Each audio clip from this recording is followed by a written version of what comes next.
Dear Papa Dudut, magandang araw sa iyo at sa lahat ng mga kabarangay nating panatiko ng Barangay Love Stories.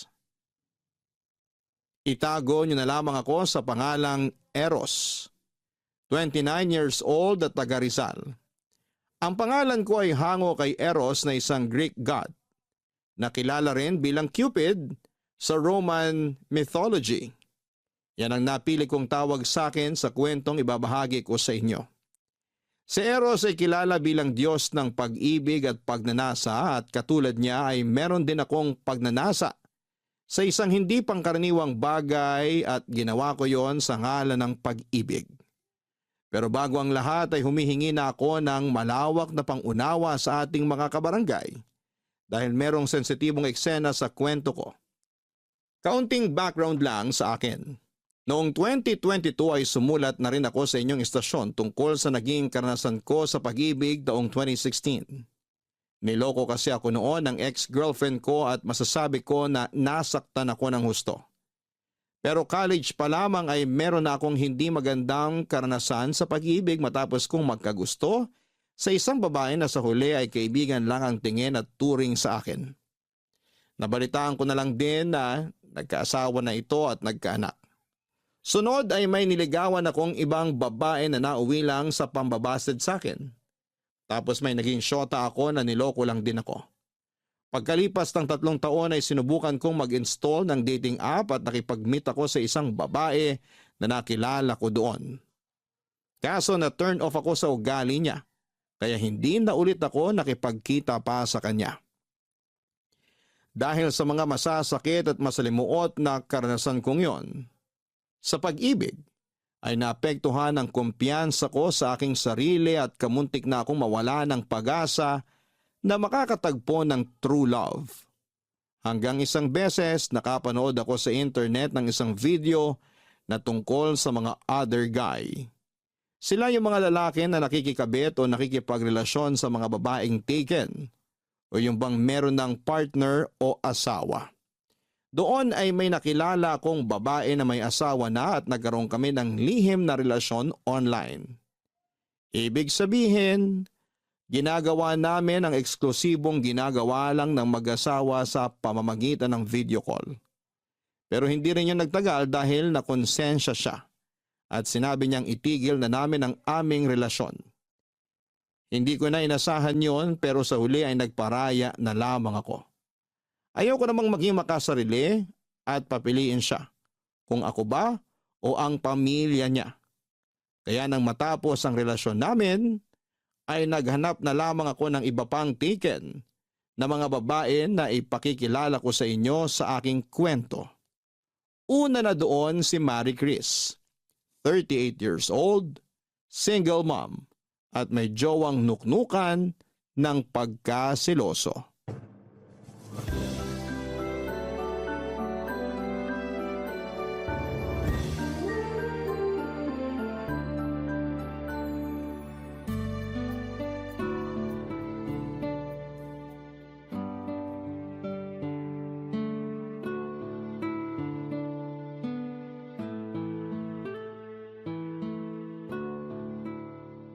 Oh, tapos, ano pa mga hobby mo bukod sa magluto? Mahilig akong gumawa ng iba't ibang dessert. Lalo na yung matatamis katulad ng coffee jelly, gelatin na may sago, ice cream stick na may flavor na fruit salad, ube at keso. Gumagawa rin ako ng mga kakanin. Biko, kutsinta, sapin-sapin. Basta kahit anong maisipan ko, sinusubukan kong gawin. At hindi naman sa pagmamayabang pero piniperfect ko naman sa unang subok pa lang. Naks naman, ang galing mo ah. Sakto lang. Oh, bakit parang nalungkot ka naman bigla dyan? Naalala ko lang na hindi kasi mahilig sa matatamis yung jowa ko eh. Kaya hindi niya rin na-appreciate yung mga dessert na ginagawa ko. Kaya yun, hindi na ako masyadong gumagawa. Ganun ba? Ang lungkot siguro ng buhay niya kasi hindi siya mahilig sa matamis. Ang sarap-sarap kaya ng matatamis. Kung di mo natatanong, mahilig ako dun. Wow, may sweet tooth ka pala. Pareho tayo. Oo. Kaya kung ako ang ginawan mo ng mga dessert na sinabi mo, siguradong matutuwa ako. Ma-appreciate ko yun kasi alam kong masarap yun. Naku, wala pa nga pero binubola mo na ako. Hindi kita binobola. Nagsasabi lang ako ng totoo. Sa katunayan, bata pa lang mahilig na ako sa matatamis. Kaya ko nga umubos ng isang linerang leche flan. Hoy, seryoso ba yan? Seryoso nga. Hindi ba sumasakit yung lalamunan mo? Ako kasi oo eh. Kahit na mahilig din ako sa matatamis, nagkakatonsillitis ako pag sumobra kain ako. Hindi naman. Basta sundan ko lang agad ng maraming tubig. Tsaka wala pa ako naaalala na nagka-tonsillitis ako dahil sa matamis.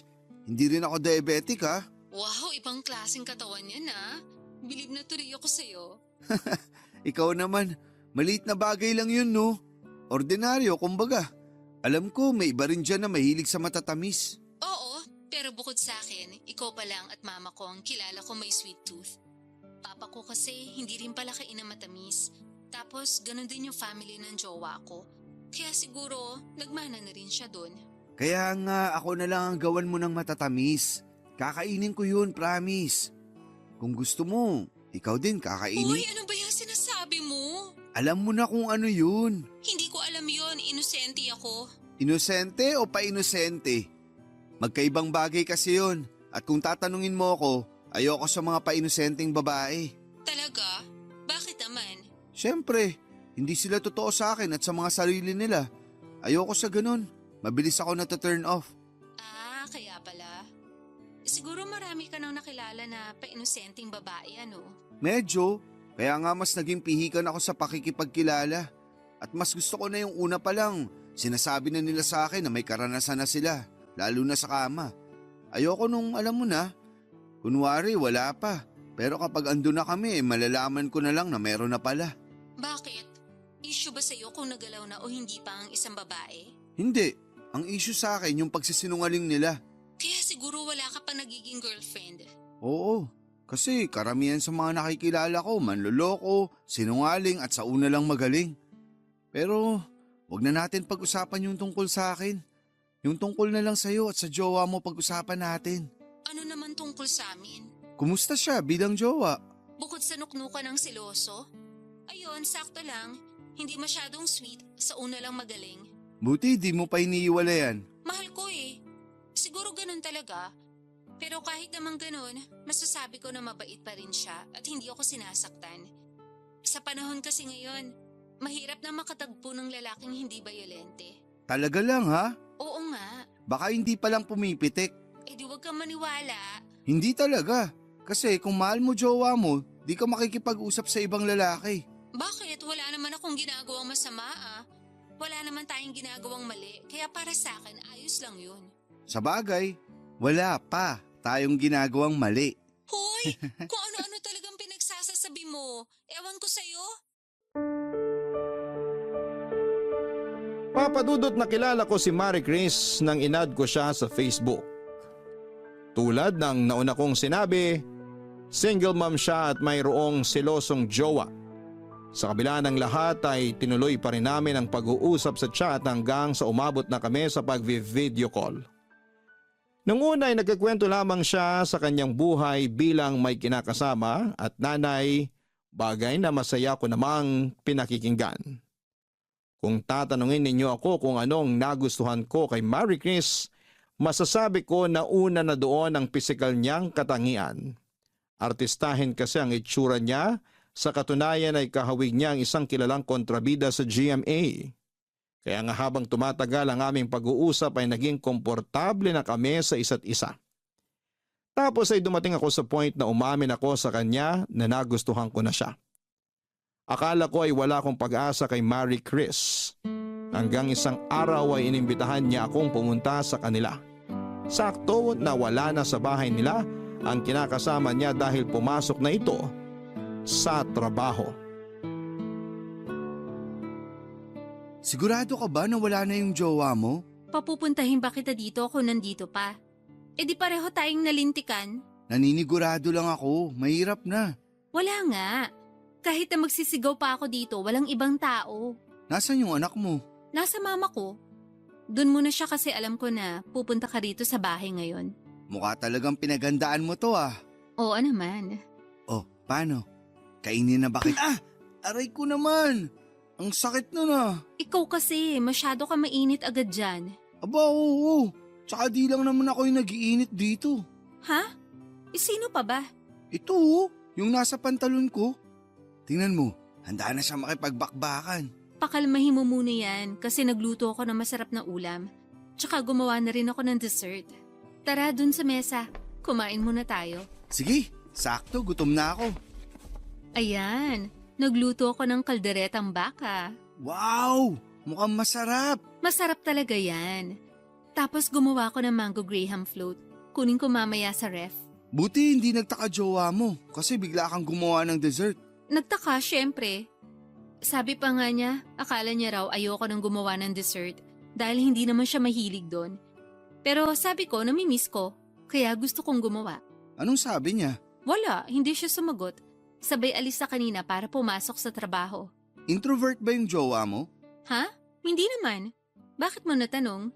Base kasi sa mga kwento mo, parang ang tipid ng mga sagutan eh. Feeling ko tuloy ang boring niya kasama. Yun bang tipong mapapanisan ako ng laway sa kanya? Ganun lang talaga yon. Tahimik na tao pero nasa loob ang kulo. Sa bagay, sabi mo nga sa akin nun eh, mahal mo. Kaya kahit na ganun ang ugali, matik na tanggap mo. Wala namang masama doon. Kesa naman mas bungangera at taklesa pa siya sa akin. Ako ang babae sa amin. May tama ka ulit. Alam mo ikaw, pansin ko masyado kang madaldal. Ay oo, madaldal talaga ako at makwento. Kaya nga marami rin nakapagsabi sa akin na masarap daw ako kausap. Huhulaan ko. Yun siguro yung mga babaeng nakausap mo dati, no? Kasama na sila, pero meron din yung mga matagal ko nang kakilala. O siya, mabuti pa kumain na tayo. Bago pa lumamig yung kanin. Sige na, dali.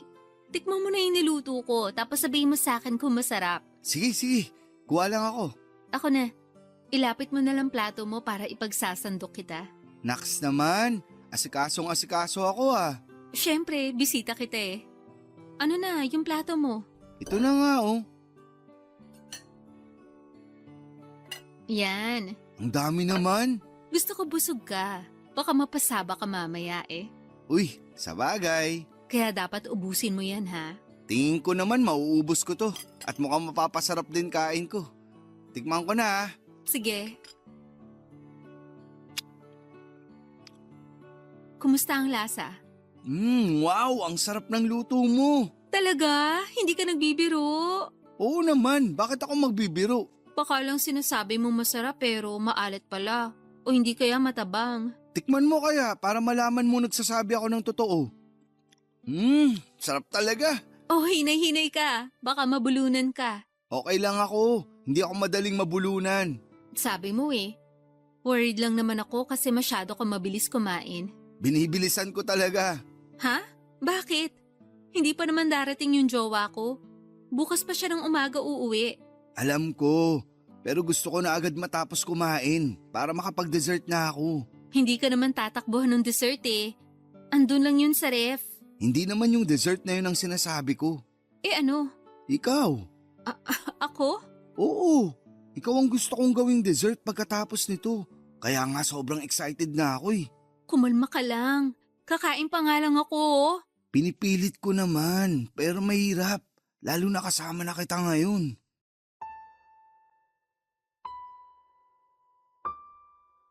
Papadudot ang sarap ng ulam na niluto ni Mary Chris para sa dinner namin ng gabing yon. Kasabay noon ay hindi ko na naitago ang labis kong pananabik na merong mangyari sa amin pagkatapos naming kumain. Sobrang sikip na rin kasi ng pantalong ko at pakiwari ko ay may gustong kumawala mula doon. Hindi niyo ako masisisi, unang kita ko pa lamang kay Mary Chris. Siya na talaga ang gusto kong gawing panghimagas. Nagpatuloy ang kwentuhan namin at nang matapos naming kumain ay inalok niya ako kung gusto ko raw ba siyang tikman. At sino ba ako para tumanggi sa grasya na nakahain na sa harapan ko, hindi ba? Alam ko sa sarili ko na lalaki lang ako at may pangangailangan din. Kaya hindi na ako nagpatumpik-tumpik pa na sinunggaban si Mary Chris ng gabing yon. Inalikan ko siya at inalikan niya ako pabalik hanggang sa lumalim yon. Tapos ay dahan-dahan kaming nagpunta sa kwarto at agad ko siyang tinulak pahiga sa kama nila ng jowa niya. At doon nga ay may nangyari sa amin. At isa lang ang masasabi ko, Papa Dudut, ang galing niya at nakakahumaling talaga ang isang katulad niya. Papa Dudut, masasabi ko na kakaiba ang pakiramdam kapag babaeng may asawa na o kinakasama ang nakasiping mo sa kama. Para sa akin ay mas the best sila kesa sa mga single na babae. Ang totoo, wala naman akong pakialam kung may karanasan na o wala ang isang babae. Ang akin lang, kapag single na babae ang nakilala ko ay madalas nilang sinasabi na wala pa silang karanasan sa kama. Pero kapag may nangyari na sa amin ay lumalabas na mas bihasa pa sila kesa sa akin. Ayoko noon dahil naiinsulto ako. Pakiramdam ko ay pinamumukha nila akong tanga kasi akala ko ako pa lang ang makakauna sa kanila. Simula noon ay kinamuhian ko na ang mga single na babae dahil ayoko sa lahat ay yung nagsisinungaling sa akin. Kaya nga natuon na lamang ang atensyon ko sa mga taken na babae at single mom. Kaya ng mga panahong yon ay pinagnanasaan ko si Marie Chris. Ang minsang may nangyari sa amin ay naulit pa ng naulit. Bale, pumupunta ako sa bahay nila sa tuwing pumapasok na sa trabaho ang jowa niya. At doon na nga kami nagmimilagro. Tapos umaalis na lamang ako bago umuwi ang kinakasama niya sa umaga. Paulit-ulit lamang na ganon ang sistema namin hanggang sa may ipinagtapad sa akin si Marie Chris, Papa Dudut.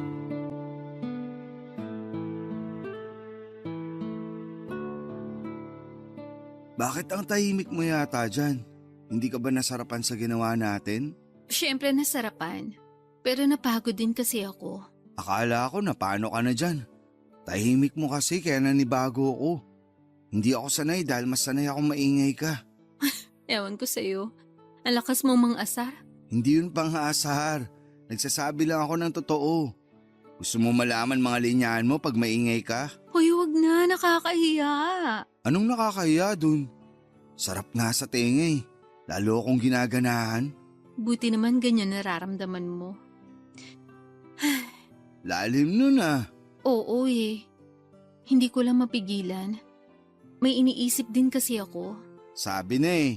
Alam kong may iniisip ka. Ano yun? Sabi mo sa akin. Kasi yung jowa ko, Anong meron sa kanya? parang nakakahalata na. Ha? Paano mo nasabi? Basta, sa tingin ko lang naman. Ikaw na may sabi na sa tingin mo lang. Baka naman hindi talaga. Tapos nag-aalala ka dyan. Di ba sabi ko naman sa'yo tahimik lang yung jowa ko pero nasa loob ko nun? Oo, nasabi mo nga yan. Kaya nga nag-aalala ko. Kasi paano kung may alam na pala siya tapos nananahimik lang siya? Natatakot ako na baka mahuli niya tayo at may gawin siyang hindi maganda sa'yo. Hindi mangyayari yun. Dahil maingat naman tayo eh. Alam ko, kaya nga kailangan lalo tayong magdoble ingat.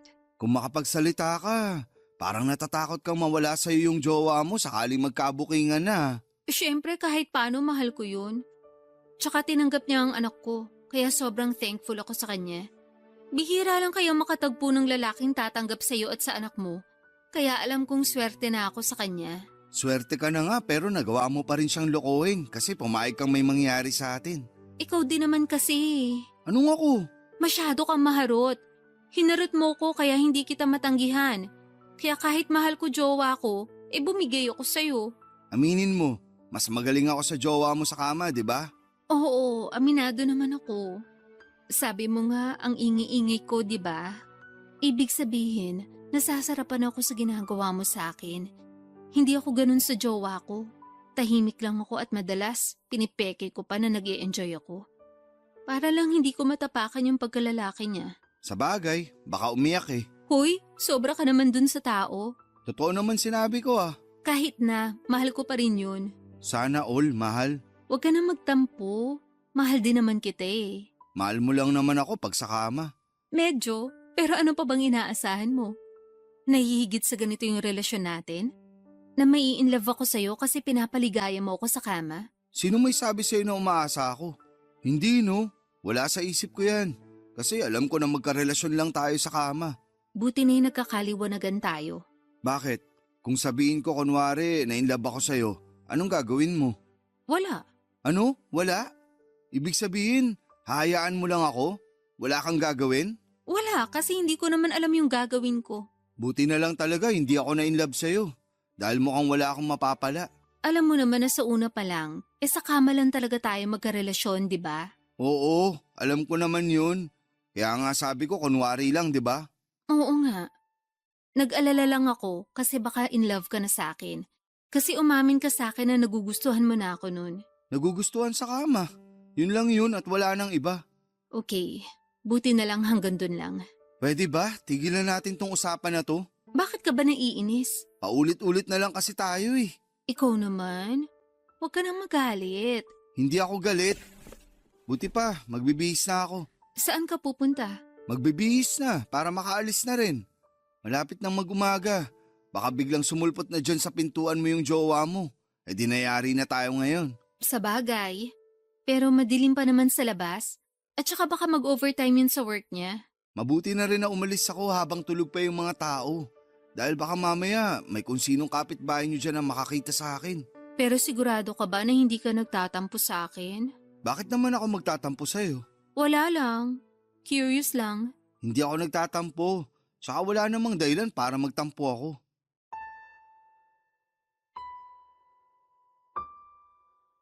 Papadudot, alam ko na walang lihim ang hindi nabubunyag at sa kabila ng kaalamang yon, pilit kong tinulak palayo sa isipan ko ang katotohanan na baka isang araw ay maghinala ang kinakasama ni Marie Chris tungkol sa milagrong ginagawa namin pag wala siya sa pamamahay nila. At mukhang nangyari na nga ang kinakatakutan ko matapos banggitin ni Marie Chris na mukhang nagdududa na sa kanya ang jowa niya. Kahit masakit sa akin at in denial pa ako na posibleng matapos na ang ugnayan naming dalawa ay unti-unti ko na lamang tinanggap na mangyayari talaga yon. At hindi nga ako nagkamali dahil isang araw ay nagulat na lamang ako matapos akong i-block ni Marie Chris sa Messenger at Facebook. Nasaktan ako doon pero hindi na ako naghabol pa sa kanya. Makalipas nga ang ilang taon ay nagkaroon ulit kami ng komunikasyon. At doon ko nalaman na ang jowa niya pala ang nang-block sa akin matapos mabunyag nito ang katotohanan. Hindi pa sila hiwalay noon, pero hindi na rin mabuti ang pagsasama nila. Lagi raw silang nag-aaway at pinagdududahan siya ng kinakasama niya. Pero hindi yun naging hadlang para hindi namin ulitin ang dati naming gawain. May nangyari ulit sa amin ni Marie Chris at pinagpatuloy namin ang aming lihim na relasyon. Sa totoo lang, meron namang nagkakagusto sa akin na mga single na babae o yung bang walang sabit. Katulad na lamang noong laging nirereto sa aking anak ng kakilala kong matanda. Pero tingin ko ay mukhang pera yung babae at kahit na sumali pa siya sa mga barangay pageant ay hindi talaga ako attracted sa ganda niya. Mas attracted kasi ako sa mga may sabit na. At minsan ko na nga yung na-open up sa kaibigan kong babae na siyang pinagkakatiwalaan ko sa lahat. Fast forward, sunod ko namang nakilala si Sylvia. 42 years old, may anak at asawa na. Gaya ni Marie Chris, sa Facebook ko siya noong unang nakita at masasabi kong nahumaling agad ako sa taglay niyang ganda at karisma. Meron din kasi siyang hawig na artista, Papadudot. Ang bilis mo naman. Anong mabilis dito? Siyempre, niyaya mo agad ako rito sa bahay niyo ilang araw pa lang naman tayong nagchat-chat. Kailangan pa bang paabutin ko ng matagal bago kita yayain? Hindi naman. Pero baka nasanay lang ako sa mga pabebe na babae. Pues ibahin mo ko sa kanila dahil matanda na ako, no? Baka nakalimutan mong 42 years old na ako. Saka, hindi uso sa akin na maghintay kung kailan mo ko yayayain. Kaya pala ikaw na mismo ang nag-iya sa akin. Oo naman. Bakit? Ayaw mo ba? Sino may sabi? Baka lang ayaw mo. Sige ka, magtatampo ako. Kung ayaw ko hindi sana ako pumunta rito sa inyo At hindi rin sana kita kandong-kandong ngayon habang nakaupo sa malambot niyong sofa. Ewan ko sa'yo. Saan pala tayo? Anong saan tayo? Saan tayo mag-aano? Saan pa ba? Dito sa sofa na kinaupuan natin. Sigurado ka? Oo naman. Tagal-tagal ko ng pantasya yung sofa eh. Hindi pa ako nakakasubok nun kasi tamad yung asawa ko. Palibhasa, mataba, mabilis hingalin kaya hanggang dun lang kami sa may kama. Ayun lang. Medyo lugi ka nga dun. Oo, kaya dito na tayo ha? Sige, pero nag-aalala lang ako kasi baka magising yung asawa mo. Hindi magigising yun. Tulog mantika yun. Sigurado ka? Oo nga, kaya huwag ka nang mag-alala dyan. Ayoko lang mahuli niya tayo tapos mabalian niya ako ng buto. Hindi lang buto mo mababali kapag nahuli niya tayo. Malulumpo ka pa. Tinakot mo pa talaga ako. Biro lang. Magtiwala ka sa akin. Hindi magigising yun kasi nilagyan ko ng pampatulog yung tubig niya kanina. Grabe, kahit na may edad ka na, masyado ka pa rin excited ha. Wala sa edad yon. Nasa asim pa yon. Yan ang gusto ko sa mga babae. Kagigil ka. Halika na kita. Teka. Bakit? Bago ang lahat, mag-inuman muna tayo. Ha? Wine lang naman. Kunin ko lang sa kusina ah. Diyan ka lang. Huwag kang tatayo. Sige.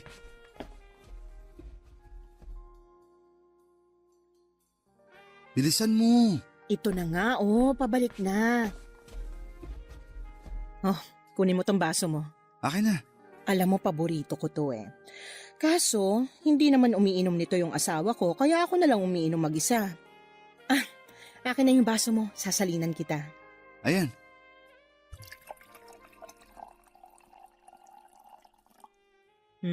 Yan. Sige, inumin mo. Masarap yan. Okay. Kumusta? Masarap nga. Imported din kasi to, galing pang Italy. Gusto mo pa? Oo, pahingi pa ako. Sige.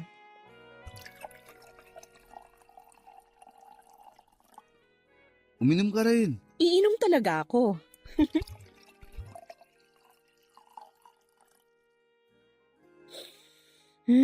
Grabe. Sarap talaga. Oo, pero mas masarap ka. Naku, bolero. Hindi ah.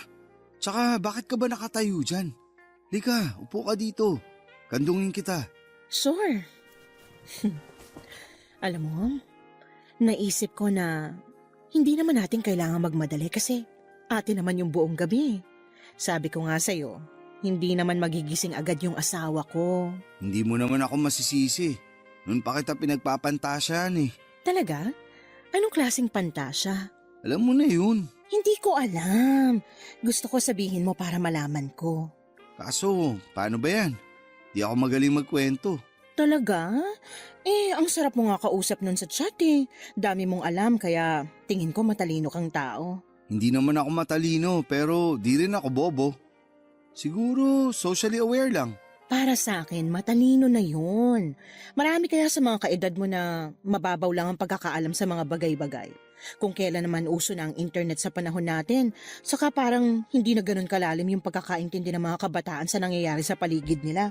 Kaya nga nagustuhan kita kasi pawang katotohanan lang ang mga sinasabi mo. Thank you. Walang anuman. Ikaw din naman nagustuhan ko kasi kahit na may edad ka na, ang ganda pa rin ang hubog ng katawan mo. Siyempre inaalagaan kong sarili ko para hindi ako paglipasan ng panahon. Kaya ano pang hinihintay mo? Ako naman ang tikman mo. Papadudot kahit na 42 years old na noon si Sylvia at may anak na ay masasabi ko pa rin na pandalagang itsura ng mukha niya. At lalo nga lang akong namangha noong personal ko na siyang nakita. Dahil pati kurba ng katawan niya ay hindi mo akalaing nabuntis na at nanganak ng bata. Sobrang sexy niya at nakakagigil lalo nung hinaharot na niya ako. Kaya nga hindi na ako nagpatumpik-tumpik pa at agad ko na siyang sinunggaban ng gabing yon. Napakasarap talaga sa pakiramdam kapag may nangyayari sa amin ng isang babaeng may karanasan na sa kama. Nakakadagdag init din at kaba na patago namin yung ginagawa. Ewan.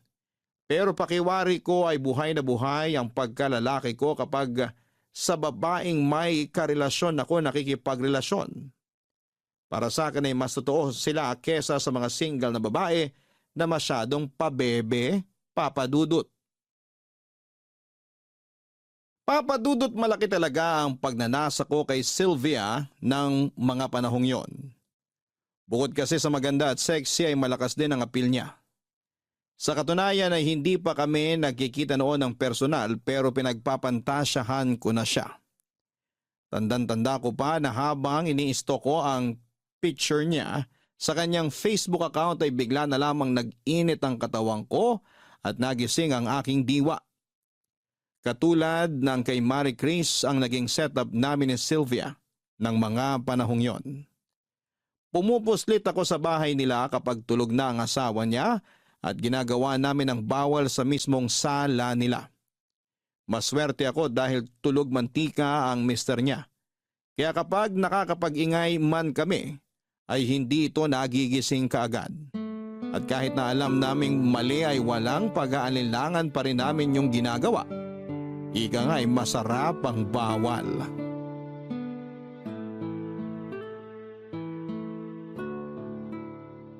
Nasaan nga ulit yung asawa mo? Umalis, umuwi sa probinsya nila kasama ang anak namin. Namatay kasi yung bunso nilang kapatid. Bakit hindi ka sumama? Hindi naman ako close sa side niya kaya mas mabuti pa na hindi na ako sumama. Buti di nagtampo yung asawa mo, no? Kumuntik na nga sana pero nagdahilan na lang ako na masama ang pakiramdam ko. Naniwala naman kasi magaling akong umakting. Kaya nga solong-solo natin yung bahay ng ilang araw eh. Mukhang makakarami pala tayo. Oo, at pwedeng-pwede ulit akong mag-ingay dahil wala namang makakarinig sa atin. O, paano? Game na ba ulit? Mamaya na. Medyo pagod pa ako eh. Pagpahingayin mo naman muna ako. Ay, sorry naman. Excited lang ako. Yaan mo. Mamaya tatrabahuin kita. Uy, yan ang gusto ko. Ay, Lalim ha? napaisip lang ako. Tungkol saan? Kasi nakita ko yung family picture nyo. Anong meron doon? Naisip ko lang na ano bang pakiramdam na magkaroon ng isang buong pamilya. Yung may asawa at anak. Masaya. Masarap sa pakiramdam lalo na lumalaki yung anak nyo. Nakakapagod din bilang nanay pero fulfilling. Tsaka kahit naman ganun yung asawa ko, yun bang nagkukulang sa romansa at alam mo na, mabait naman yun. Good provider yun. Never pa kaming pinabayaan at ginutom ng anak namin. Ang swerte mo na pala sa kanya, no?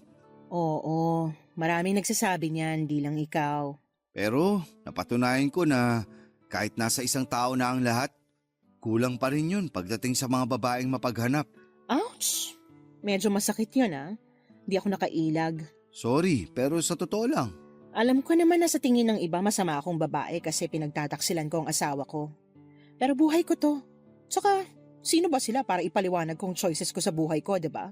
Hindi naman nila ako pinakakain. Tama rin naman. May kasabihan nga na dead man na lang sa mga basher. Yeah, pero bakit mo ba kasi natanong yan? Curious lang naman ako. Gusto ko lang din malaman kung gaano mo kamahal pamilya mo kahit na may relasyon tayo. Mahal na mahal ko sila. Okay, gets ko na. Ang ano? Na hindi mo hihiwalay ng asawa mo nang dahil lang sa akin. Sakaling lumalim yung relasyon natin. Kasi sabi mo nga, mahal na mahal mo sila. Bakit? Nasaan na ba tong relasyon natin? Ewan ko, di ko alam. Huwag mong sabihing nagkakagusto ka na sa akin, Una pa lang naman, sinabi ko na sa'yo na nagugustuhan na kita. Oo, pero hindi ko akalain na baka umabot sa... Umabot saan? Sa mahal na kita, ganun ba? Bakit? Hindi ba?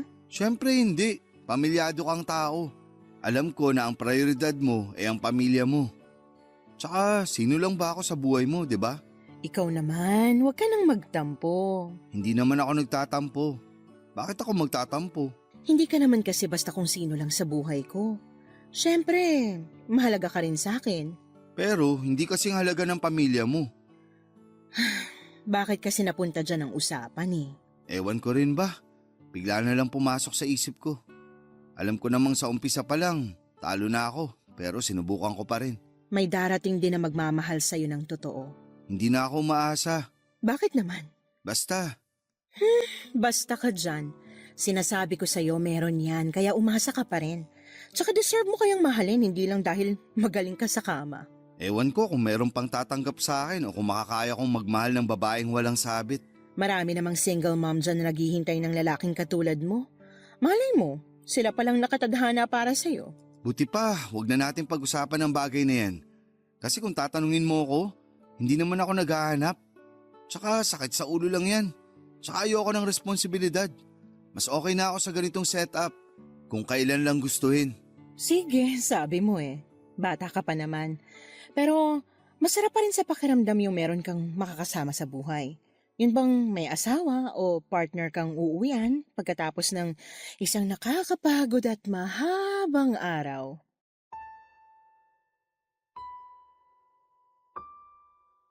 Papadudot, kung may mga lalaking sumisiping sa ibang babae para magparaos. Alam ko na ganun din ang ginagawa ng mga nakakapareha kong may kinakasama o asawa na. Katulad na lamang ni Marie Chris at Sylvia, alam ko na parausan lang ang turing nila sa akin. Hindi nila ako kayang piliin o ipagpalit sa mga pamilya nila dahil sa uli mas matimbang pa rin ang mga ito kesa sa akin. Tanggap ko na yon, pero pagkatapos ng usapan namin ni Sylvia ay aminado akong masakit pa rin pala. Kahit naman ganito ang pagkatao ko ay naghahanap pa rin ako ng tao na totoong magmamahal sa akin. Kaya nga upang malibang at makalimutan ang sakit na nararamdaman ko ng panahong yon, ay bumalik na lamang ako sa dati kong gawain. Nung pakiramdam ko ay malapit nang mawala sa akin si Sylvia dahil baka anumang sandali ay itigil na niya ang ginagawa namin, ay hindi naman ako pwede na magmukmuk lamang habang buhay. Kaya nga ang ginawa ko ay nag-add ako ng maraming magagandang tike na babae online para makipagkilala. Kapag single ay agad kong nire-reject dahil wala akong amor sa kanila. Hindi nagtagal ay dumating sa buhay ko si Nerissa, 30 years old at ang pangatlong babae na ipapakilala ko sa inyo.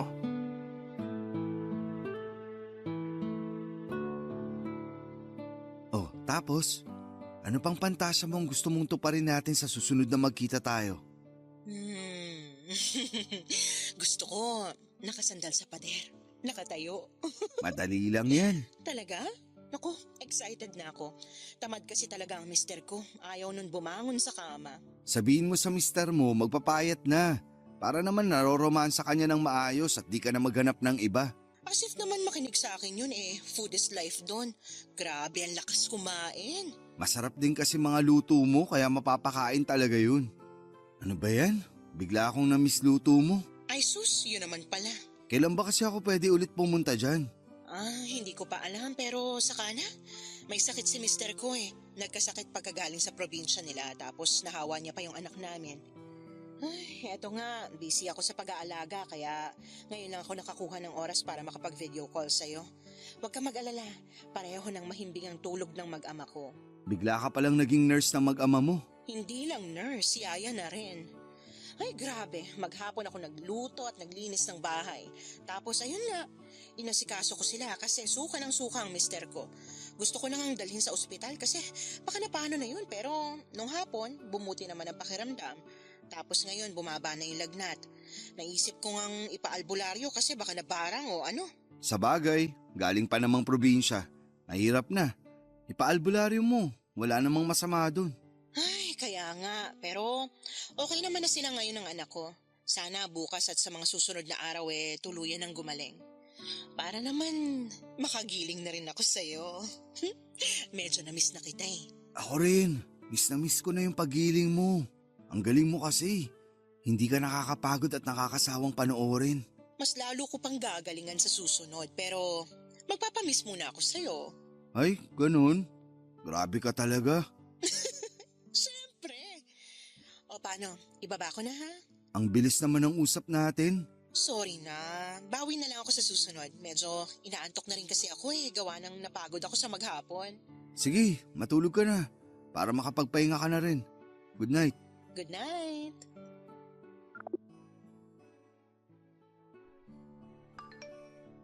Uy, si Nerissa. Teka, video call ko nga.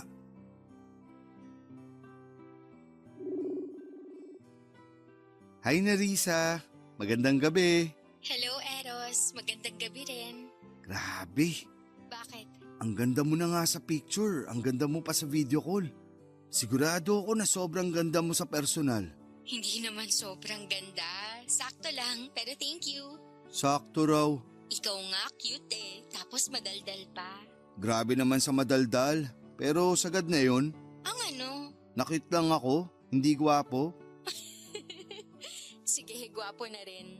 Awit, mukhang napilitan ka pa yata. Binibiro lang kita. Siyempre, gwapo ka rin.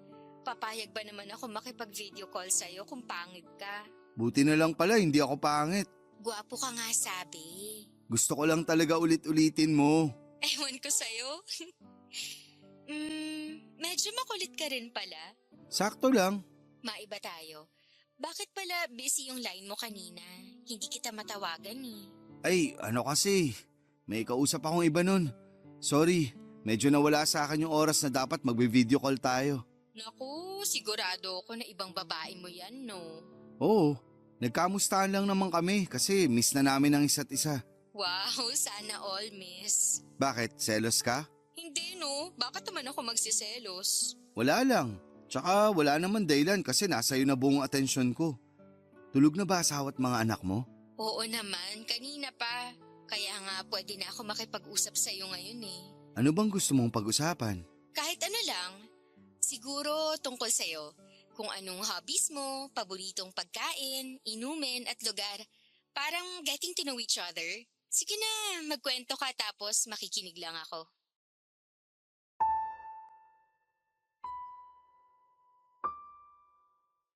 Katulad ni Sylvia, isa ring hot mama si Nerissa. Kaya nga unang kita ko pa lamang sa display picture niya sa Facebook ay nagandahan na talaga ako sa kanya.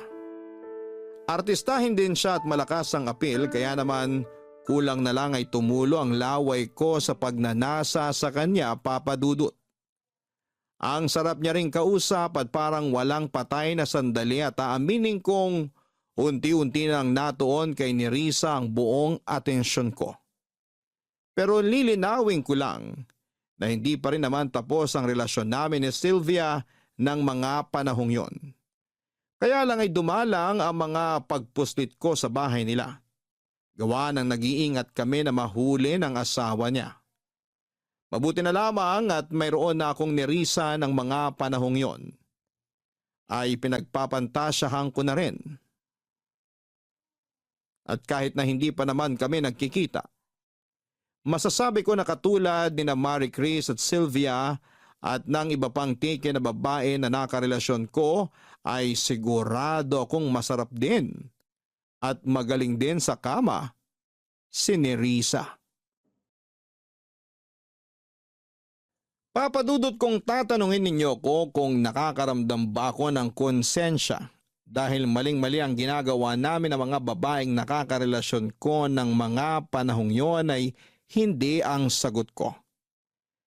Para sa akin ay tao lang ako na may pangangailangan. Tao lang din ang mga babaeng yon sa buhay ko at may dahilan kung bakit kami pinagtagpo ng kapalaran. At yun ay upang tugunan ang pangangailangan ng bawat isa. Sa pagpapatuloy ng pag-uusap namin ni Nerissa, unti-unti kong kinuha ang loob niya para masabi ko sa kanya ang matindi at malalim kong pagnanasa. Nang mga panahong yon kasi ay hindi pa ako ganon kasigurado kung papayag siya sa gusto kong mangyari. Plano ko na kasing magtapat sa kanya na nagugustuhan ko na siya. Nayayayain ko na siyang may mangyari sa amin, Papa Dudut.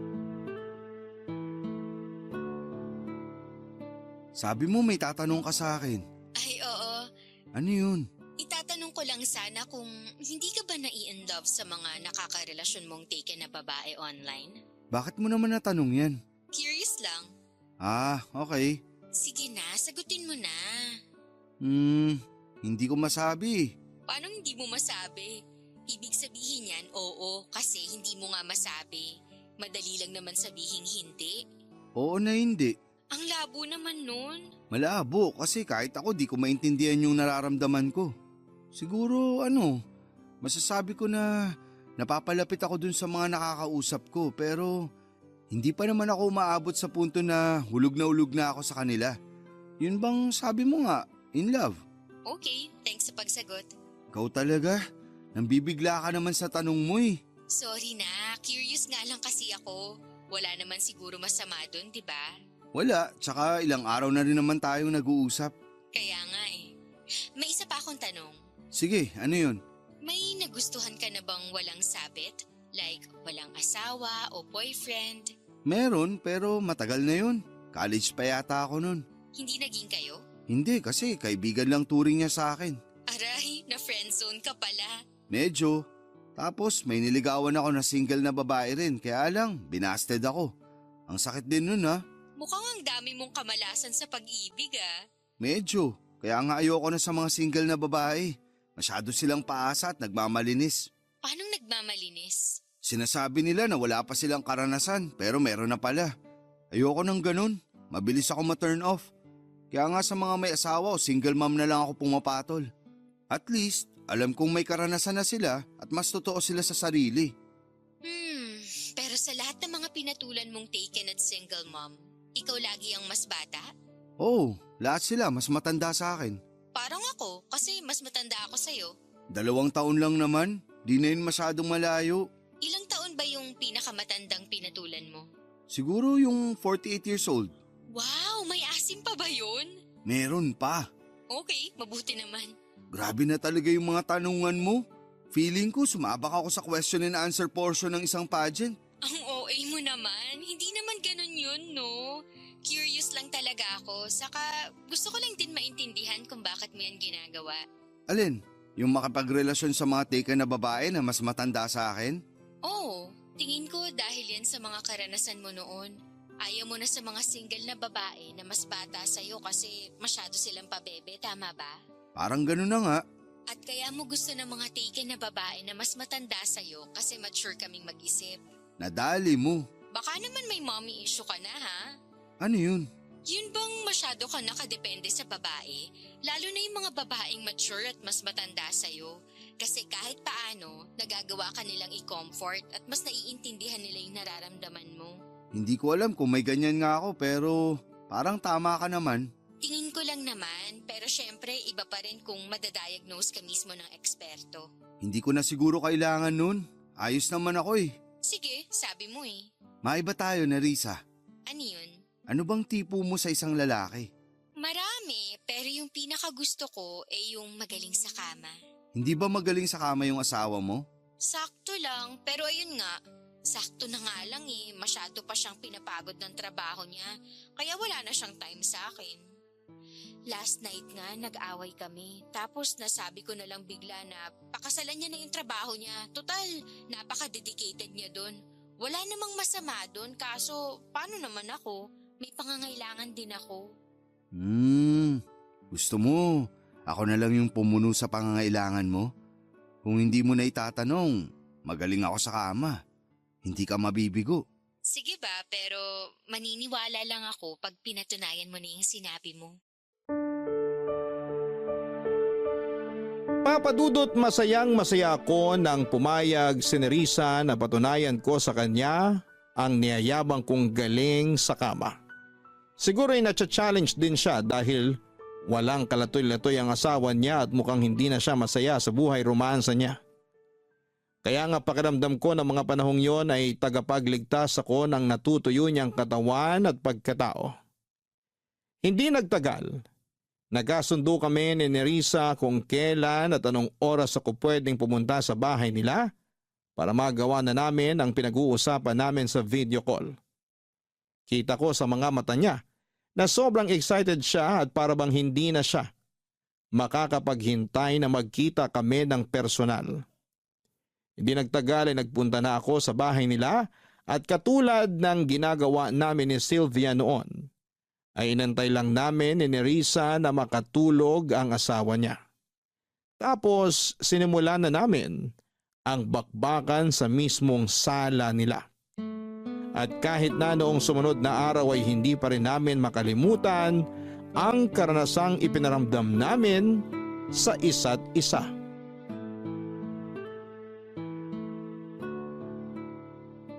Grabe, hindi ko akalain na aabutin tayo ng 6 na rounds kagabi. Oo nga eh, kaya kagigising ko lang ngayong hapon.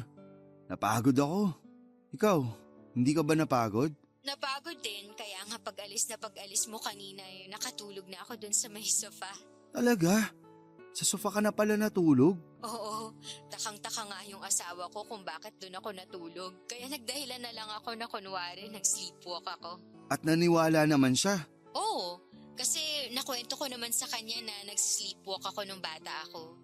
Pero eme lang naman yun kasi ginusto ko rin naman na matulog sa sofa kasi sinisinghot ko pa yung amoy mo na naiwan doon. Wow naman. Parang bigla yatang nag-init ang katawan ko ah. Akala ko ba pagod ka? Oo nga pala. Naubos takas ko sa'yo. Grabe ka. Diba, sabi ko naman sa'yo, gusto ko sa isang lalaki yung magaling sa kama. Kaya dapat hindi ka na magulat na magaling din ako. Kaya nga eh. Pero ano sa tingin mo? Ang ano? Pasado ba ako sa'yo? Oo naman. Kahit na sinabi mong napagod ka, still umabot pa rin tayo ng round 6. Grabe kaya yun? Ang intense. Kaya nga eh. Thank you pala. Saan naman? Kasi pumayag ka na patunayan ko sa'yo yung mga pinagsasabi ko sa video call. Pumayag ka na may mangyari sa atin. Yun ba? Walang anuman. Pareho naman tayong nag-enjoy eh. Para sa akin, yun na yata ang pinakamasarap na karanasan sa kama na naranasan ko sa tanang buhay ko. Talaga? Ang malas mo naman pala dyan sa asawa mo. Hayaan mo na. Swerte naman ako sa kanya sa ibang bagay. We can't have it all, ika nga. Pero okay lang yun kasi may ibang tao na darating sa buhay natin para punan yung mga pagkukulang ng mga partner natin. At ako yun? Oo, sino pa ba? Masaya ako na napasaya kita. Pakiramdam ko, yun na ang bagong misyon ko sa buhay. Yun bang magpasaya ng mga taken na babae? Nako, hindi mo yan masasabi pag nakakilala ka na ng babae na mamahalin mo ng totoo. Pustahan, magiging loyal ka ng wala sa oras. Siguro, pero habang hindi pa siya dumarating, enjoyin ko na lang muna ang buhay. Pero pag dumating siya, timbrihan mo lang kami kasi willing naman kaming ipaubaya ka sa kanya. Hindi ba talaga pwede na pag marami, mas masaya? Naniniwala pa rin ako na sa isang tao lang tayo magiging masaya. Talaga? Bakit hindi ka loyal sa asawa mo? Loyal naman ako sa kanya kasi sa mata ng Diyos at batas ng tao kasal kami. Mag-asawa kami. Pero sabi ko nga, meron siyang hindi mabigay sa akin na nahanap ko sa'yo kaya sinamantala ko lang. Pero kung papipiliin ako sa inyong dalawa, yung asawa ko pa rin talaga. Uy! Pumreno ka naman. Ano bang ginawa ko? Nakakasakit ka eh. May nalalaman ka pang mas pipiliin mo siya kaysa sa akin hindi naman kita pinapapili. Sorry na, wag ka na magalit. Hindi naman ako galit. Pero para lang sa kaalaman mo, hindi ako magkakagusto sa'yo ng higit pa sa inaakala mo. Kaya di mo kailangang mamili sa amin ng asawa mo. Magsama kayo. Pagbuling ko pa kayo eh. Grabe ka naman magsalita, nagbibiro lang naman ako eh. Pwes ako hindi nagbibiro. Sorry na kasi, bawi na lang ako sa'yo pag nagkita ulit tayo. Anong pambawi mo? Yung paborito mo, yung luluhod ako. Oh, wow. Sige asahan ko yan. Oo naman, asahan mo talaga dahil sinisigurado ko sa'yo na masasarapan ka. Ginagawa, hindi lang sinasabi. Gagawin ko talaga. Ako pa naman yung klase ng babae na ginagawa talaga ang sinasabi. Sige, hindi na tuloy ako makapaghintay. Pero mukhang kailangan ko muna mag-ipon ulit ng lakas. Kasi pagod pa talaga ako sa nangyari sa atin kagabi. Oo nga halata rin sa boses mo. At medyo inaantok pa ako. Sige na, matulog ka na para makapagpahinga at makabawi ng lakas. Kasi uubusin ko ulit yan sa susunod nating pagkikita.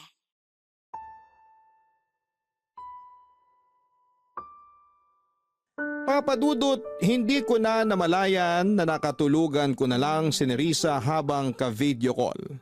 Sobra kasi akong napagod sa nangyari sa amin kaya kinailangan kong bumawi ng lakas. Pero energetic naman ako pagkagising at nasa good mood na rin. Iba talagang nagagawa ng maayos at kumpletong tulog. Gaya ng pinag-usapan namin ay meron ulit nangyari sa amin ni Nerissa sa sala ng bahay nila ng mga sumunod na gabi at sa tuwing tulog na ang asawa niya. Ang sarap kasi sa pakiramdam kung may kaunting nervyos at thrill. Pero may pagkakataon din naman na nagmomotel kami para mas safe talaga.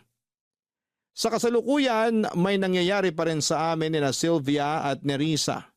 At hindi ko alam kung kailan ako titigil sa paghahanap ng mga babaeng may asawa o kinakasama na online para makipag-usap at makipag-romansahan. Ewan, pero malapit na tuloy akong maniwala sa sinasabi sa akin ni Nerissa noon na baka nga may mommy issue ako dahil masyado na akong nakadepende sa mga babaeng mas matanda sa akin.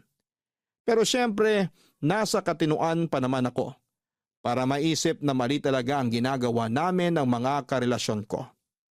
At nasabi ko ulit yon sa kaibigan kong babae na minsan ko na ring pinagsabihan ng mga ginagawa ko.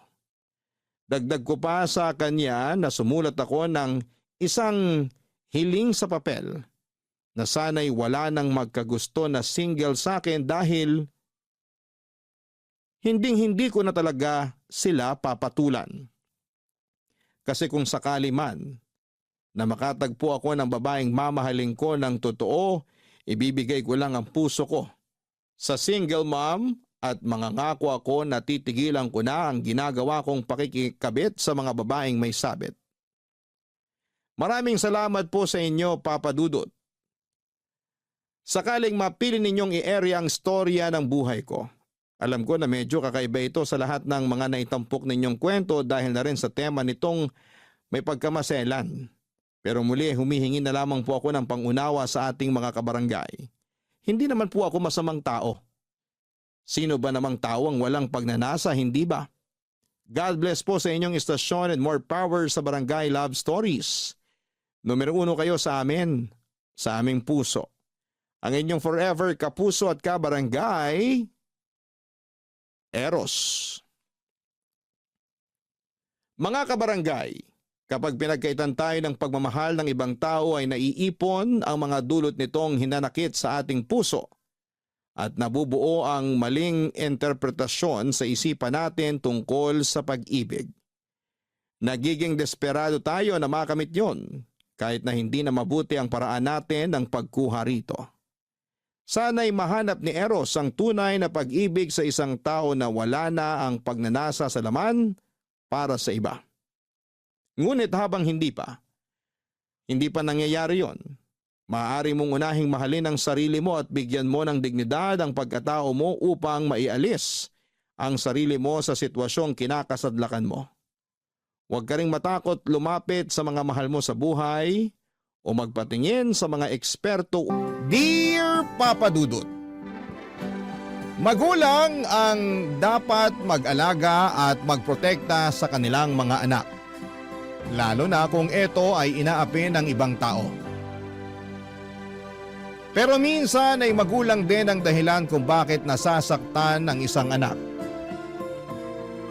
Sa paraan mang yon ng sugat sa balat na kalaunan ay maghihilom din o sugat sa puso na kahit kailan ay hindi na gagaling pa. Yun po kasi ang eksaktong karanasan ko sa aking tatay, pero hindi naman ako yung klase ng anak na nagtatanim ng galit sa magulang dahil masama pa rin yon. Kaya nga nililibang ko na lamang ang aking sarili para makalimutan ko ang sakit at ninanakit ko sa aking tatay, lalo na nung araw na nawala si Nanay Papa Dudut. Pero bago ko umpisahan ang kwento ko ay gusto ko muna kayong batiin ng isang mapagpalang araw. Ako po si Roxanne, 31 years old at nagtatrabaho bilang chef sa isang hotel dito sa Manila. Meron na po akong asawa at isang anak at sa kasalukuyan ay kasama ko rin sa tinitirhan namin ang Daddy Gino ko. Malaki ang galit at tampo ko sa kanya na nagsimula noong araw, pero ngayon ay napatawad ko na siya. Gusto ko na lang bumawi sa kanya at iparamdam na narito lang ako bilang anak niya. Sa katunayan ay naging libangan na rin namin ang makinig sa programa ninyong Barangay Love Stories. At lagi kaming nagpapalitan ng kuro-kuro kada may napapakinggan kami na tumatiming at tumutusok sa puso namin. Lalo na kapag story yon tungkol sa pamilya. Tapos ay doon siya nagka-ideya na what if subukan ko raw sumulat sa inyong istasyon. Matagal-tagal ko rin pong pinag-isipan kung ipapadala ko ba sa inyo ang aming kwento, pero sa huli ay gusto namin na may matutuhan ang mga kabarangay natin mula sa mga karanasan namin, Papa Dudut. Magsisimula ang lahat noong 18 years old ako. Tubong Occidental Mindoro ako at doon ako pinanganak at lumaki. 5 buwan pa lamang ang nakakalipas nang mamatay ang mami ko dahil sa breast cancer. Bago yun ay 2 taon din siyang nakipaglaban sa naturang sakit. Solong anak nila ako ni Daddy. Hindi naman kami mayaman, may kaya lang, kaya kahit papaano ay may maayos kaming bahay na natitirhan at nakakapag-aral ako. Meron din kaming malit na grocery store na pinapatakbo ng mga magulang ko. Pero nung nawala ang mami ko ay si Daddy na lamang ang mag-isang nag-manage noon. Kaya lang ay unti-unti yung nalulugi na, Papa Dudut.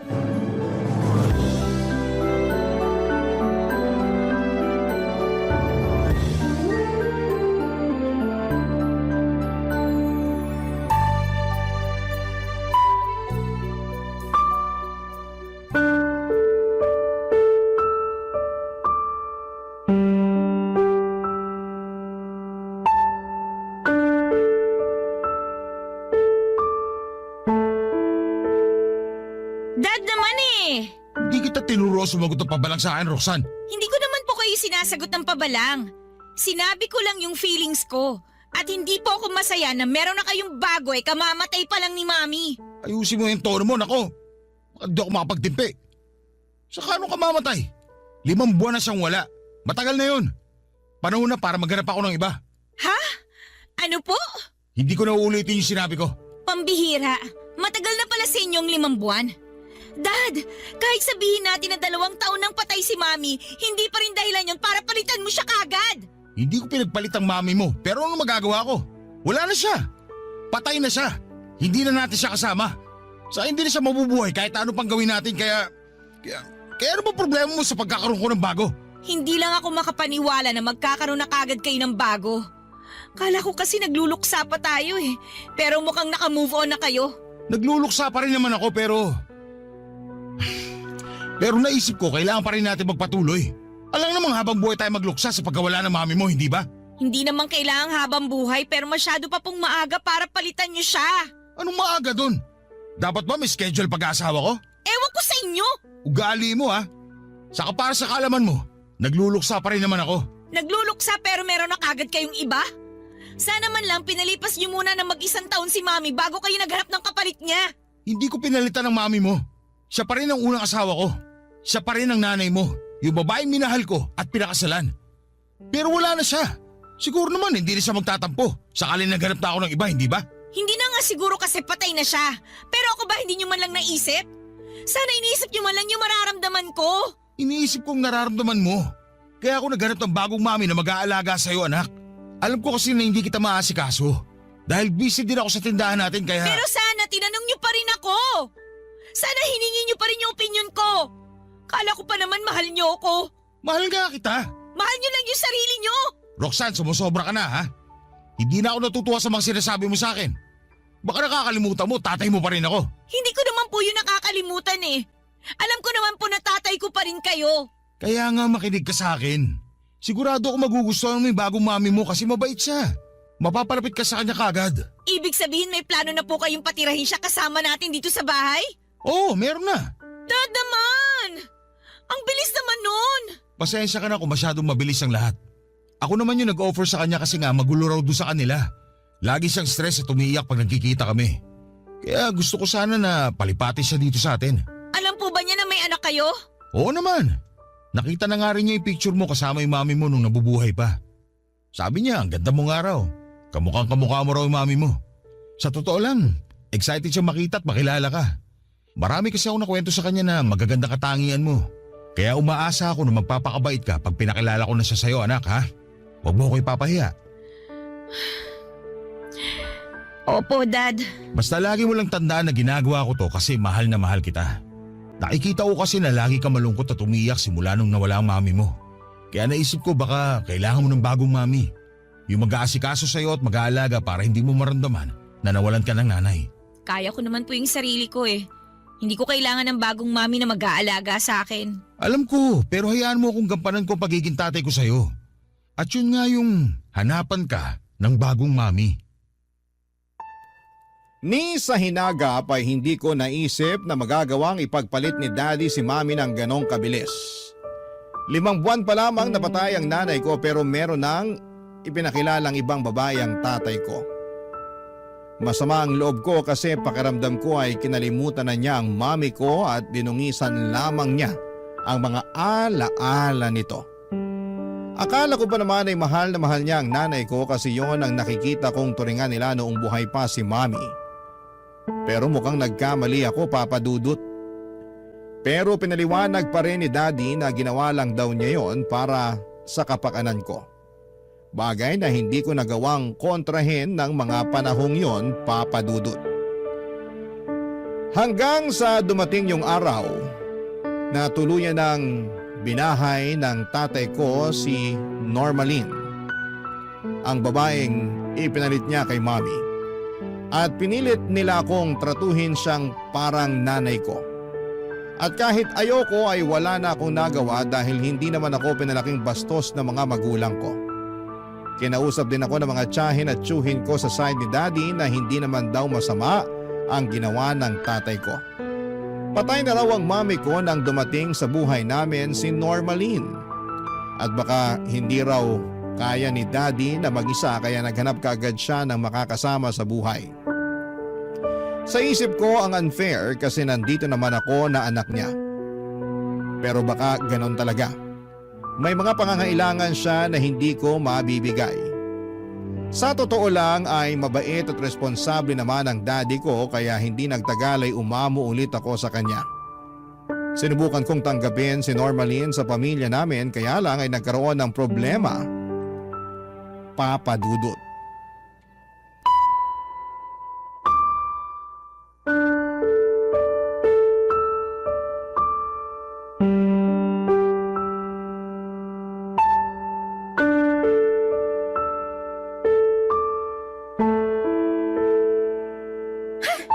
Ano ba naman tong picture na to? Ang pangit! Dapat dito sinusunog, tinatapon o tinatago sa baul eh.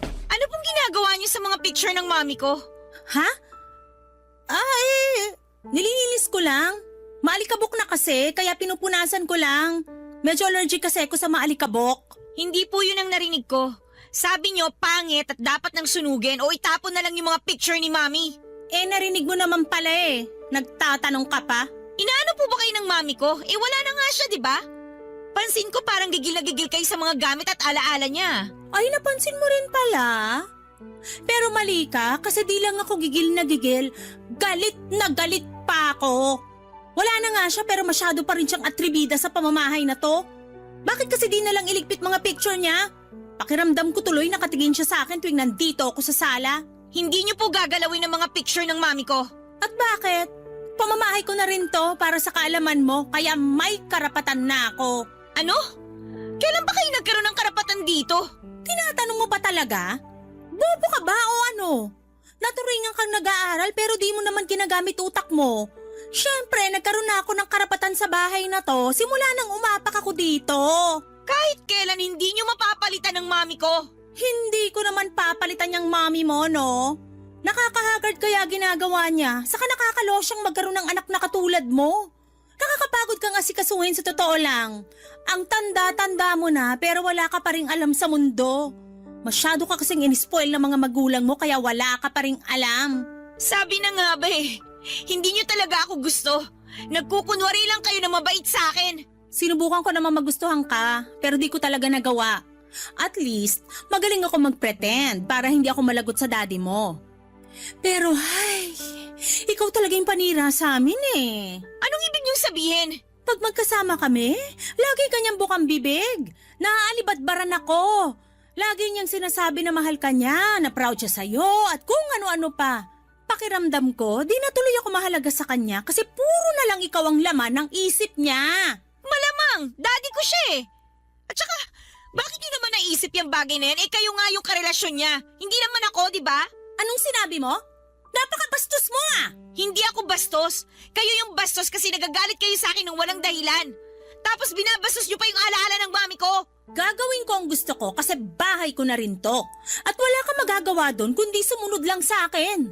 Kasi kung hindi, isusumbong kita sa daddy mo. Sasabihin kong matigas ang ulo mo at binabastos mo ko. Hindi totoo yan! Kaya nga, manahimik ka na lang. Huwag ka nang magmatigas at sundin mo na lang ang gusto kong mangyari. Ako pa rin naman ang nanay-nanayan mo rito eh. Kaya huwag ka nang magmatigas. May naisip ako. Ang una mong gawin, iligpit mo yung mga picture ng mami mo. Ilagay mo sa baul, doon sa pinakailalim, tapos takpan mo para di ko makita. At bakit ko naman gagawin yun? Dahil utos ko, at yun ang gusto ko. Sasampalin talaga kita pag may nakita ko ni isang picture ng mami mo. Sumusobra na kayo? Akala niyo kung sino kayo kung makapag-reyna-reynahan dito sa bahay namin? Reyna naman talaga ako sa bahay na to. Baka nakakalimutan mo na may relasyon kami ng tatay mo. Pinatira niya rin ako rito sa bahay nyo at ako na ang mami mo. Sino may sabi na mami ang turing ko sa inyo? Ay, hindi ba? Hindi! Matapos sa mga pinaggagawa nyo! Wala akong pake. Basta sundin mo ang inuutos ko kung ayaw mo magalit ako sa'yo at may kalagyan ka. Buisit na to? Dami pang satsat? Ay, kainis. Papadudot lumabas din ang tunay niyang kulay. Ayaw niya ako sa bahay namin kasi spoiled daw ako at lagi niyang naaalala sa akin ang mami ko. Hindi ko maintindihan kung bakit ganon siyang mag-isip, samantalang siya naman ang sampid sa pamamahay namin. Simula noon ay lagi na niya akong iniinsulto at sinasaktan. Pinagbantaan din niya akong huwag magsusumbong sa daddy ko dahil palalayasin niya ako. Natakot ako kasi hindi ko alam kung saan ako pupunta, kaya naman naging tikom ang bibig ko. Hindi naman ako masyadong close sa mga kamag-anak ko na malapit sa amin dahil introvert ako. Kaya lang ay dumalas naman ang pananakit niya sa akin hanggang sa hindi ko na kinaya, Papa Dudut. Sinumbong ko na siya sa daddy ko pero sa huli ay siya pa rin ang kinampihan nito, Papa Dudut.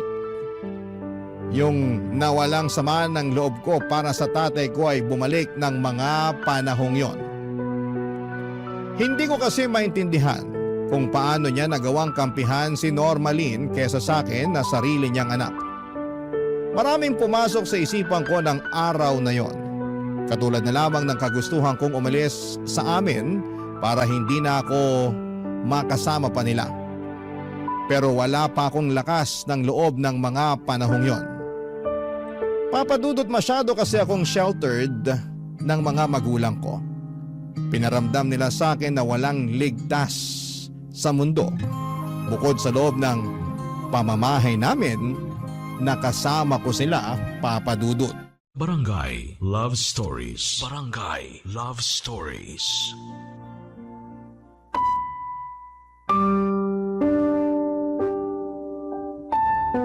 Papa Dudut, wala akong pinagsabihan sa mga kamag-anak ko sa father side tungkol sa pang-aabuso sa akin ni Normalin.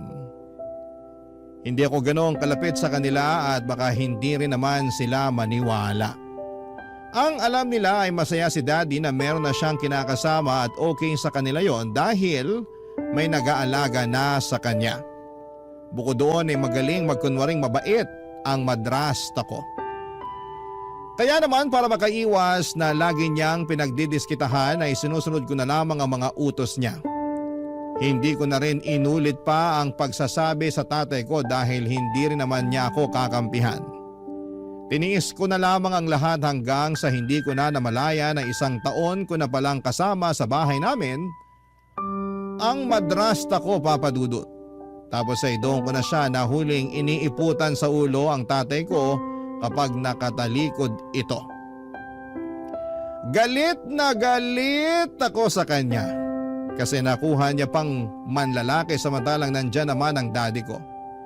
Hindi ko matanggap na sa kabila ng lahat ng mabubuting bagay na ibinigay sa kanya ng tatay ko ay nakuha niya pa talagang humanap ng iba. Alam ni Normally na alam kong may iba siyang kinakalantaring lalaki dahil minsan ko silang nahuli sa bahay namin na naglalampungan habang nasa tindahan ng daddy ko. Pero pinagbantaan niya akong huwag na huwag magsusumbong sa tatay ko kung ayaw kung ako ang lumabas na masama sa aming dalawa.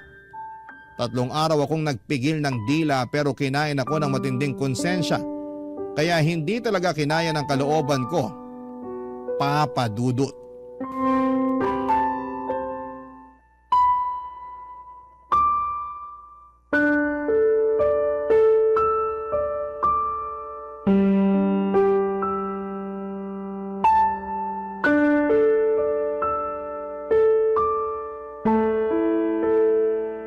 Dad, may sakit po ba kayo?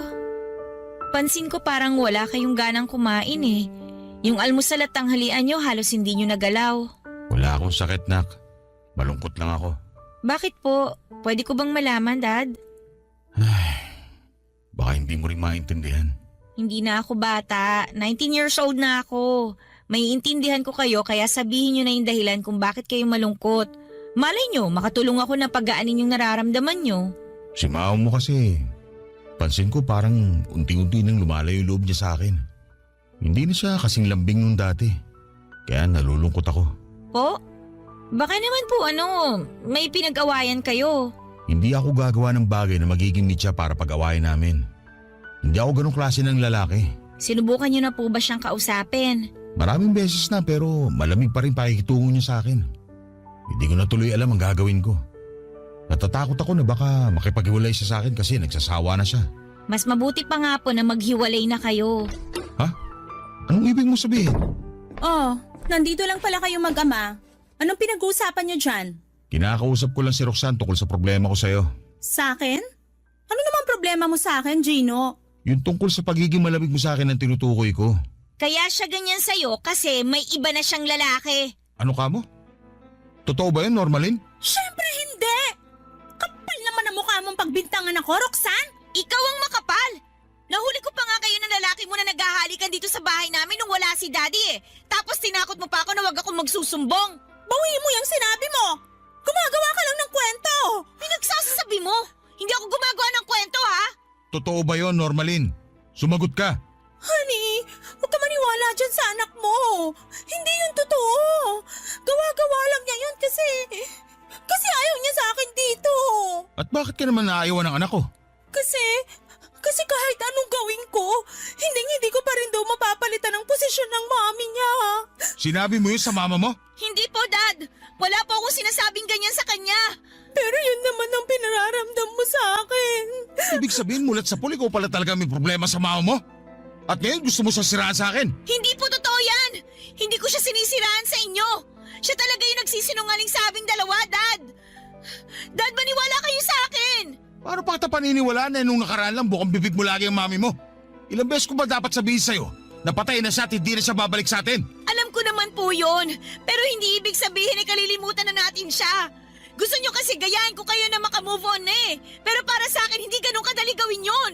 Kaya nga dapat, ipadala na natin sa Manila si Roxanne, Han. Baka sakali na doon makapag-move on na siya ng mabilis kasi malayo na sa mga alaala ng mami niya. Alam mo, tama ka. Baka panahon na talaga. Anong ibig niyong sabihin? Tinawagan ako ng tiyahin mo, yung pangalawang kapatid ng mami mo.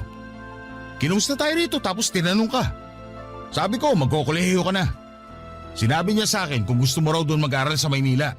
Maganda raw yung kung sakali para may kasama siya sa bahay. Lahat kasi ng pisa mo nakapag-asawa na. Hindi ko sinabi sa iyo kagad yun kasi ayoko mapalayo ka sa akin.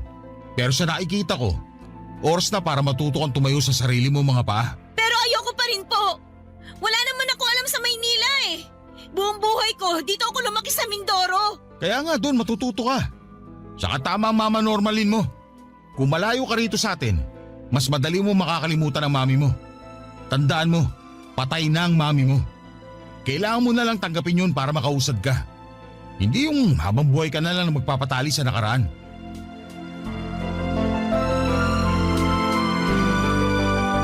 Kahit Kahit na alam kong posibleng kampihan na naman ni Daddy si Normalin ay sinubukan ko pa rin sabihin sa kanya ang nalalaman ko, Papa Dudut.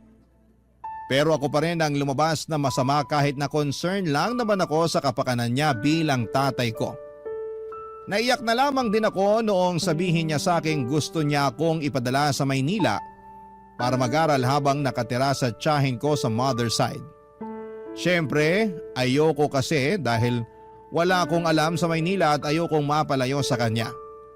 Pero kitang-kita ko ang depresyon sa mga mata ng tatay ko nang paalisin na ako sa bahay namin, Papa Dudut. Kaya pumayag na lamang ako dahil biglang bumalik ang kagustuhan kong umalis sa amin. Tumuloy ako sa Maynila para mag-aral ng kolehiyo habang nakatira sa tiyahin ko. Mabait naman ang tiyahin ko at trinato niya ako bilang isang anak.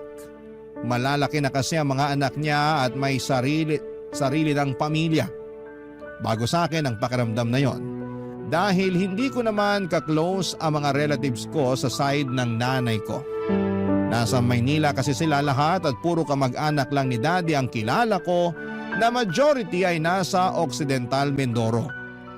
Masasabi ko na kahit malayo ako sa tatay ko ay naging masaya naman ako sa piling ng iba ko pang mga kamag-anak. Kaya lang pagkaraan ng isang taon, nakatanggap ako ng tawag mula kay Daddy na nagmamakaawa siyang uwian ko siya sa probinsya namin dahil iniwan na raw siya ni Normalin at mag-isa na lamang siya. At dahil naawa ako sa tatay ko ay nagpaalam ako sa tiyahin ko na babalik na sa amin. Nung una ay ayaw pa niya pero hinayaan na lamang niya ako. Nangako ako na hindi ko siya kakalimutan at kapag nakapagtapos ako ng pag-aaral at may trabaho na ako ay dadalawin ko siya sa Maynila.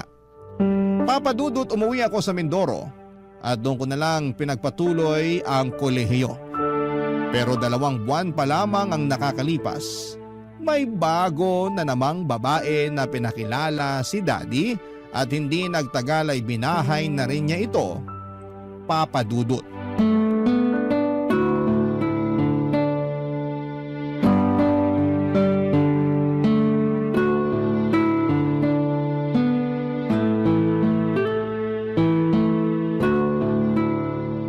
Wow, ganda naman itong damit mo. Ay, yan ba? Regalo sa akin yan ng mami ko nung debut ko. Ah, talaga? Pwede ko bang isukat? Sukat lang hindi ko naman nakakinin. Hindi pwede. Anong hindi pwede? Ayoko kasi. Damot mo naman. Isusukat ko lang naman. Huwag kang mag-alala. Di ko naman hihingin. Hindi ko naman naisip na hihingin mo. Di raw, pero ba't ayaw mo ipasukat? Sorry pero ayoko lang talaga ng may gumagalaw sa mga damit ko. Ah, ganun? Parang ang arte mo naman. Hindi ka-artehan yon. Mahalaga sa akin ang damit na yan kasi bigay yan ng mami ko. Okay, fine. Pasensya na talaga ha. Okay, fine nga, di ba? Saka hindi ko lang kasi mapigilan, ang gaganda kasi. Alam mo, bihira lang naman ako makapagsuot ng magandang damit, lalo na pag mamahalin. Wala kasi akong pambili. Karamihan sa mga damit ko galing sa ukay-ukay o di kaya pinaglumaan ng ate ko. Kainis tuloy. Maganda naman yung damit na galing ukay-ukay, matitibay tsaka karamihan branded pa. Pero mabaho, marumi. Saka malay ko kung saan ba talaga galing yun. Mamaya may kasama pa yung masamang espiritu, yari tayo dyan. Kaya nga nakakainis kasi hindi man lang ako makabili ng magagandang damit na tulad ng mga nakikita ko sa mall o itong sayo. Hirap talagang maging mahirap. Ang mahalaga na lang siguro merong nasusuot, di ba? Oo, pero gusto ko bago, maganda tsaka mamahalin. Teka, ano pa bang meron dito sa pagmamayari mo? Ha? Teka lang. Wow, ang ganda naman itong earrings na to. Pati yung relo saka bracelet. Taray ah. Salamat. Ganda talaga. Pwede ko isukat? Sige na, huwag ka na magalit. Di ko naman nanakawin eh. Sige, pero... Huwag kang mag-alala, maingat naman akong tao. Hindi lang halata, pero maingat talaga ako. Uy, teka, susukat ko na kasi pangarap ko rin makapagsuot ng ganito eh. Ayan, bagay sa akin yung hikaw, di ba? Bagay naman. Tingnan ko nga sa salamin. Wow, bagay nga sa akin. Bili ba to ng daddy mo sa'yo? Oo, regalo niya nung gumraduate ako ng elementary. Matagal na pala pero maganda pa rin. Iba talaga pag tunay, no? Hindi lang pipitsugin at nabibili sa bangketa. Hindi ko kasi masyadong ginagamit eh. Uy, hala, sayang naman. Hindi kasi ako pala suot ng ganyan. Siguro 1 o 2 beses ko lang yan nagamit. Pwede akin na lang? Ha? Kasi hindi mo naman ginagamit, kaya akin na lang. Ayoko nga. Damot mo naman. Ayaw mo mapakinabangan ng iba kaya tinatago mo na lang kahit di mo ginagamit. Ano bang pakialam mo? Sa akin naman yan. Pwede ba? Hubarin mo na nga yung hikaw at ibalik mo na sa akin yan. Oh, eto na. Kana sumigaw dyan. Kala mo di kita naririnig, inapakalapit ko lang naman sa'yo. Ayan na. Masyado ka naman. Di naman ganun kaganda yung hikaw sa bracelet mo, no? Marami pang mas maganda at mas mamahalin sa mall. Kanina lang sinabi mo na magaganda ang mga yan tapos ngayon hindi na. O bakit di na ba pwedeng magbago ng comment? Saka na-realize ko na hindi talaga maganda kasi pangit yung ugali ng may-ari. Sinabi mo? Sabi ko, pangit ugali mo. Di na ako magtataka kung bakit ka pinadala ng daddy mo sa Maynila nung wala pa ako sa buhay niya. Kung ako rin yung tatay mo, naku baka pinatapon pa kita sa ibang planeta. Ang kapal naman ng mukha mo. Wala kang alam sa totoong nangyari. Eh yun lang naman ang kunento sa akin ng daddy mo. Baka sa susunod ko pa malaman yung ibang detalye. Pwede ba umalis ka na lang dito sa kwarto ko? Magre-review pa kasi ako eh. Istorbo ka masyado. Bumagsak ka sana sa exam mo. O alam mo kung sinong matalino? Pweh!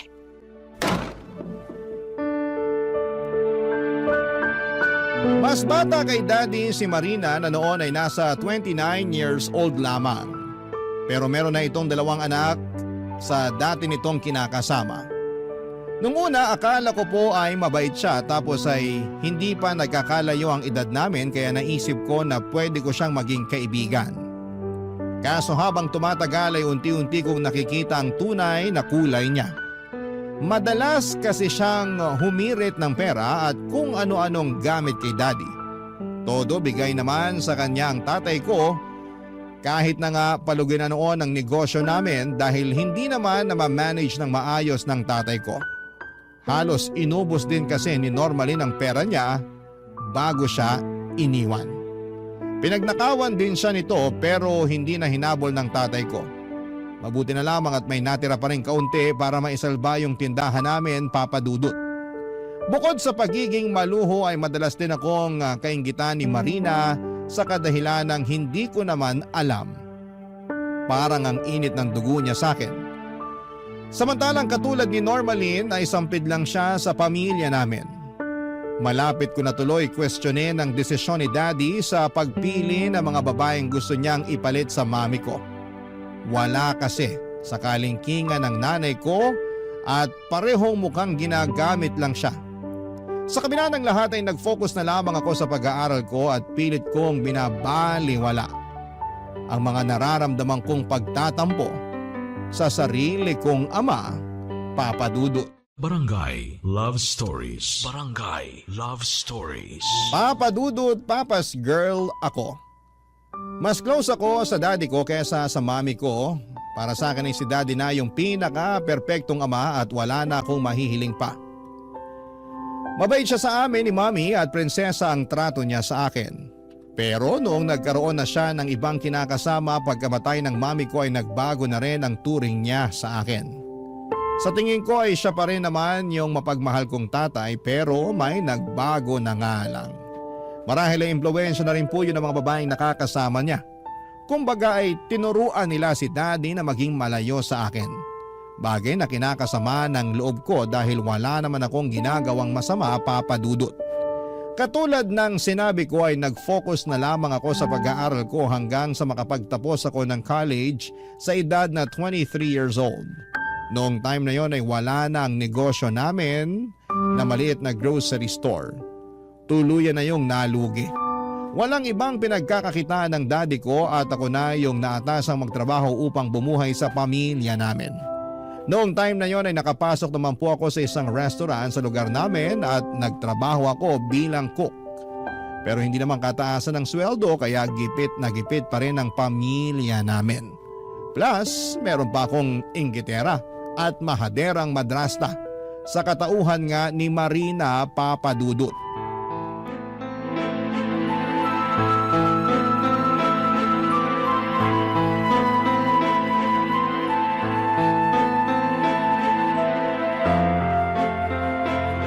Hoy, Roxanne! Anong sinabi mo sa daddy mo na nakikipaglandian ako sa ex ko? At bakit, hindi ba? Nakita ko kayo nung isang araw na kumakain sa fast food kasama yung mga anak nyo. Nakipagkita lang ako sa mga anak ko, yun lang yon. Hindi lang yun na nakita ko. Nakita ko rin kung paano ka lumingkis na parang ahas sa kanya. Kaya alam ko at sigurado ako na nagkabalikan na kayo habang kayo pa ng daddy ko. Siya rin yung lagi mong katawagan sa cellphone, di ba? Tuwing madaling araw sa labas na tinatawag mo pang sweetheart. Ibang klase ka rin no? Kapal ng mukha mo. Gusto mo lang sirain kami ng daddy mo kasi ayaw mo sa akin. Ayaw ko talaga sa'yo kasi manggagamit ka lang. Tama ba yung narinig ko? Ayaw mo sa Mama Marina mo, Roxanne? Hindi ko po mama ang babaeng yan, Dad. Kaya ba ganyan mo siya pagsalitaan kasi hindi mo naman pala sa tinuring na mama? Napakabastos mong bata ka. At ako pa pala talagang bastos? Baka nakakalimutan nyo. Pinakikisamahan ko ang babaeng yan dito sa pamamahay natin kahit na may ugali yan na kinukonsinti nyo lang. Anong ugaling pinagsasabi mo dyan? Alam mo, ikaw masyado kang imbento. Darling, huwag ka maniwala sa anak mong yan. Ayaw lang talaga sa akin yan, kaya ganyan yan magsalita. Alam mo ba, sinabi niya sa akin na gusto niya daw akong umalis dito sa bahay niyo kasi ayaw mo na raw sa akin. Sinabi niya yun sa'yo, darling? Oo, wala kong sinabing ganyan Ikaw ang imbento Dad, huwag mo sabihing naniniwala ka sa kanya, ako yung anak mo. Di ba sinabi ko sa inyo na niloloko lang kayo niyan? Hindi niya talaga kayo mahal kasi mukhang nakipagbalik ka na siya dun sa tatay ng mga anak niya at pineperahan na lang niya kayo. Hoy, hindi totoo yan Bakit ko naman babalikan yung hayop na yun nananakit yun? Alam ko kung ano yung nakita ko. Ginawa mo pa akong sinungaling sa harap ng daddy ko. Masyado kang malisyosa. Gino, pagsabihan mo nga yung anak mo. Pwede ba tumigil na nga kayo? Roxanne, ayoko nang pinagsasalita mo ng ganyan yung mama mo. Mas kinakampihan niyo pa yan kaysa sa akin, Dad. Nag-usap na kami. At nilinaw niya na sa akin na wala nga silang relasyon ng dati niyang kinakasama. Kaya wag mo na lang masyadong bigyan ng kulay yung nakita mo. Wag mo sirain yung pagsasama namin ng mama mo. Ako pa talaga yung sumisira sa pagsasama niyo. Concern lang naman ako sa inyo. Ganyan din yung nangyari sa inyo nun kay Normalin, di ba? Hindi rin kayo nakinig sa akin tapos sa huli, iniwan din kayo at pinagnakawan pa niya kayo. Huwag mo ako kinukumpara sa babae na yon. Magkaiba kami. Para sa akin, pareho lang kayong malandi at manggagamit. Bakit niyo po ako sinampal, Dad? Tigilan mo na kasi ang pagsasabi na kung ano-ano sa mama mo. Hindi ko po siya mama. At kahit kailan walang sino man ang papalit sa mami ko. Hindi ako katulad niyo na gano'n na lang kadaling kinalimutan si mami at pinagpalit pa sa hindi lang isa, kundi dalawang babae. Galit ako sa inyo, Dad. Galit ako sa inyo. Ayoko na kayo makita. Ayoko na kayo makasama. Saan ka pupunta, Roxanne? Bumalik ka rito! Hayaan mo na siya. Matanda na yung anak mo. Huwag mo nang binibaby. Kaya lalong lumalaki ulo Pero anak ko pa rin si Roxanne. At mag-aalala lang ako lalo kung hindi ko alam kung saan siya pupunta. Sinabi ko na matanda na si Roxanne. Siguradong hindi naman siya gagawa ng ikapapahamak niya. Kaya hayaan mo na lang muna yung anak mo. Mabuti pa, pagtitimpla na lang kita ng kape. Halika, doon tayo sa kusina. Ang akala ko, Papa Dudut, ay makikita na ni Daddy ang halaga ko bilang anak niya. Akala ko sa wakas ay kakampihan na niya ako laban sa mga mapang-abuso kong madrasta. Pero nagkamali na naman ako. Kasi kahit sa pagkakataong yon ay pinaramdam niya na hindi niya ako mahal. Kaya naman napuno na ako at sinabi ko sa kanya na galit ako sa kanya. Kita ko ang gulat at lungkot sa reaksyon ng kanyang mga mata pero wala na akong pakialam. Ang tagal kong kinimkim yung galit na yon sa loob ko dahil mahal ko siya at nirerespeto ko bilang tatay ko pero pagod na ako, Papa Dudut. Doon ako nagdesisyon na umalis sa amin sa lalong madaling panahon. Hindi ko lang sinabi sa daddy ko pero nag-apply na ako ng trabaho sa Maynila para pag natanggap ako ay makakalipat na ako. At mabuti na lang dahil pagkalipas ng 1 linggo ay nag-email sa akin ang kumpanyang inaplayan ko. Walang-wala ako ng mga panahon na yon dahil kakaresign ko lang din sa trabaho pero desidido na akong umalis sa amin. Kaya kinausap ko ang tiyahin ko sa Maynila at nagpatuloy sa akin noon kung pwede niya akong tulungan. Hindi ako nakarinig ng kahit na ano sa kanya bukod sa pagsang-ayon niyang pamasahian ako at bigyan ng pocket money papunta sa Maynila. Noong araw ng alis ko, doon ko lang sinabi sa daddy ko ang plano ko kaya sinubukan niya pa akong pigilan pero hindi ko siya pinakinggan, Papa Dudut. Nagbingi-bingihan ako sa pagmamakaawa niya na huwag ko siyang iwanan at tuluyan ng umalis. Pagdating sa Maynila, kina tita muna ako tumuloy. Hindi nagtagal ay nagsimula na ang panibago kong career bilang tagaluto sa isang hotel. Masaya ako sa ginawa ko at nakakalimutan ko rin ang problemang dinadala ko. Nagpapadala pa rin naman ako ng pera sa daddy ko dahil hindi ko naman siya matitiis. Pero hindi ko na siya kinakausap ng madalas kasi ayoko na siyang mamis. Wala na kasi akong tiwala sa kanya. Bukod doon ay hindi na rin ako papa's girl. Kaya ko nang itaguyod ang sarili ko nang hindi siya kasama. Lalo pat siya ang rason ng kauna-unahang heartbreak ko. Kahit sinong anak na babae na malapit sa tatay nila ay maiintindihan ang pinanggagalingan ko. Lumipas ang 2 taon. Nalaman kong naaksidente si daddy sa construction site na pinapasukan niya at pinagtatrabahuhan. Nabalian siya ng buto sa binti at kinailangan na sementohin yon. Nalaman ko lang sa mga tsuhin ko nang ibalita nila yon sa akin. Kaya nga naawa ako ng husto sa tatay ko at agad ko siyang kinontak. Doon ko rin nalaman na pagkatapos niya palang maaksidente ay iniwan na rin siya ni Marina para makipagbalikan sa tatay ng mga anak nito matapos siyang pirahan at gamitin. Kaya agad akong umuwi sa Occidental Mindoro para puntahan siya at bisitahin Papa Dudut.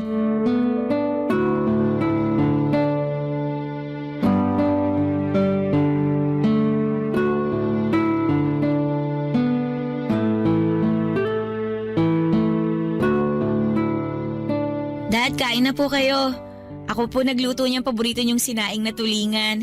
Talaga? Mukhang masarap na ka. Salamat. Kakain ako mamaya pero pwede ba kitang kausapin muna? Sige po, tungkol saan po? Tungkol sa mga bagay na ginawa ko sa'yo simula nung mamatay ang mami mo. Pasensya ka na talaga. Saan po? Kasi naging masamang daddy ako sa'yo. Kinalimutan kita dahil mas inuna kong intindihin ang sarili ko. Akala ko kasi tama yung mga desisyon ko nung araw. Lalo na nung nagkaroon ako ng kinakasama. Pero hindi pala. Kasi lalo lang nila ako inilayo sa'yo. Tungkol po sa bagay na yan. Sige lang. Sabihin mo lang yung mga gusto mong sabihin sa akin. Tatanggapin ko kahit na ano. Kasi alam kong malaki talaga ang kasalanan ko. Aaminin ko na malaki ang tampo ko sa inyo. Dahil hindi kayo nakinig sa akin nung sinabihan ko na kayo na niloloko lang kayo. Ewan ko ba? Anak niyo ko pero hindi kayo naniwala sa akin. Tapos ngayon pareho na nila kayong iniwan. Kasi napakinabangan na nila kayo. Sa totoo lang, Dad, malaki po yung galit ko. Pero hindi na sa inyo eh. Kundi sa nangyari. Narealize ko kasi na kahit anong gawin ko, tatay ko pa rin kayo. At sa loob ng 2 taon na hindi tayo magkasama, natutunan ko na kayong patawarin sa mga dasal ko, Dad. Salamat, anak. Malaki yung pagkukulang ko sa'yo bilang tatay mo pero nagpapasalamat ako kasi hindi ko pa rin ako tinakwil. Nagalit ka sa akin pero pinatawad mo pa rin ako. Kayo na lang po kasi ang magulang na meron ako eh. Nawala na nga sa akin si Mami, pati ba naman kayo? Sabi nga sa akin ni Tita, hintayin ko na lang daw po yung araw na ma-realize nyo yung mga pagkakamali nyo. Hindi ko naman nakalain na sa ganitong bagay yun mangyayari. Nakakalungkot tsaka masakit. Mabuti na lang hindi pa rin kayo nawala sa akin kasi mas hindi ko po yun kakayanin, Dad. Gabi-gabi ako nagdarasal na sana hindi ako mamatay ng maaga. Kasi gusto ko pang humingi ng tawad sa'yo ng personal, anak.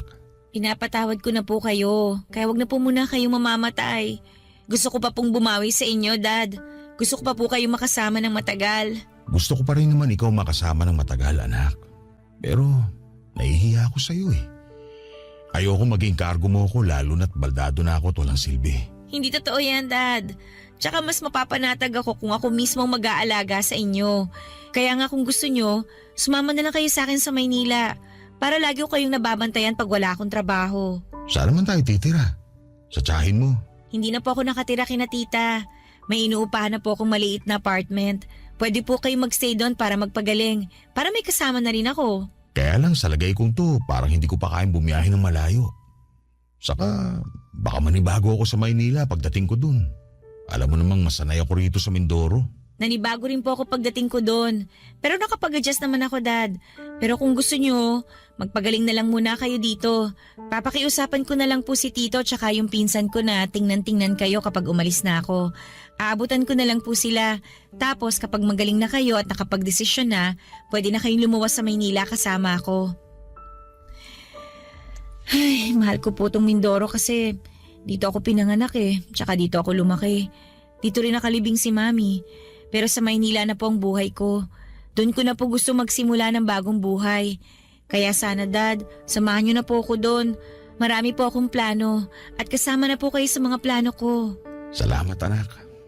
Umasa ka na, pag-iisipan ko. Pero pipilitin ko munang gumaling. Para naman hindi ka masyado mag-alala sa akin. Salamat talaga kasi umuwi ka rito sa atin. Mahal ko po kayo, Dad, at hindi ko po kayo kayang tiisin. Mahal din kita anak. Mahal na mahal. Mahal na mahal ko ang daddy ko at kahit na anong mangyari, siya pa rin ang tatay ko. At kahit na marami kaming hindi pagkakaunawaan sa nakaraan ay pilit ko yung sinasantabi para makapagsimula ng panibagong buhay. Masarap at magaan sa dibdib ang magpatawad lalo na kung magulang natin yon. Kaya naman hindi ko pinagsisihan na pinabalik ko sa buhay ko ang daddy ko, Papa Dudut. At alam ko rin na masaya si Mommy at proud siya sa akin dahil nalagpasan ko ang mga pagsubok na pinagdaanan ko. Hindi nagtagal ay gumaling po ang bali sa binti ni Daddy at nang sumunod na taon ay lumuwas na siya sa Maynila. Kasama ko siyang tumira sa apartment na nirerentahan ko. Sakto na may bakanting tindahan din sa unang palapag nito na pwede ring rentahan kaya naman kinausap ko ang tatay ko kung gusto niyang magtinda doon para may libangan siya. Sumang-ayon naman siya pero noong sumunod na taon pansamantala yung nahinto dahil nga po sa nagpandemic. Doon ko mas natutuhang pahalagahan ang mga sandali na kasama ko ang tatay ko dahil walang kasiguraduhan ang buhay. Mas lalo kaming naging close ni Daddy, Papa Dudut. Sa kasalukuyan ay kasal na ako sa husband ko at may isa na akong anak. Pero kasama namin si Daddy sa bago naming bahay. Siya nag-aalaga sa anak namin habang nasa trabaho kami ni Mister. Malaking bagay po ang tulong na yun ni Daddy sa amin dahil may naiiwan kami ng aming anak. At very thankful naman kami sa kalakasang patuloy na pinagkakaloob sa akin at sa aking tatay, Papa Dudut. Hanggang dito na lamang po ang sulat ko at maraming salamat po sakaling mapili po ninyong i-ere ang istorya ko sa Barangay Love Stories. Sana po ay kinapulutan po ito ng aral at ng inspirasyon ng mga kabarangay natin. God bless po sa inyong istasyon and more power po Papa Dudut. Ang inyong forever kapuso at kabarangay Roxanne.